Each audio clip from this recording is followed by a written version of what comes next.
Height and seek விளையாடும் போதெல்லாம் பார்த்தீங்கன்னா, யார் கேட்சரோ அவங்க கண்ணில் படாதபடிக்கு ஒரு மறைவான இடத்துல போய் நம்ம ஒளிஞ்சுப்போம். கரெக்டா?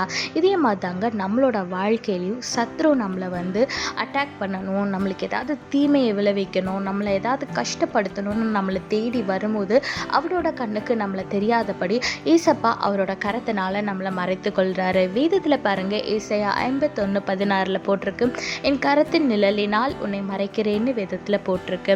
ஆமாங்க, அவரோட கரத்தின் நிழலினால நம்மளை மறைத்து சத்ருவின் கண்ணுக்கு நம்மளை தென்படாதபடிக்கு அவர் மறைத்து நம்மளை பாதுகாத்து கொள்கிறாரு.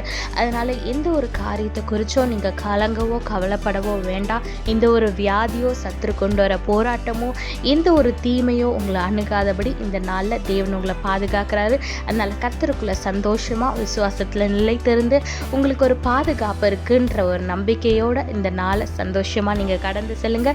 கர்த்தர் உங்களோட கூட இருக்கிறார், உங்களை ஆசீர்வதிப்பார். கர்த்தர் உங்களோட கூட இருந்து உங்களை ஆசீர்வதித்து பாதுகாத்து வழி நடத்துவாராக. ஆமென்.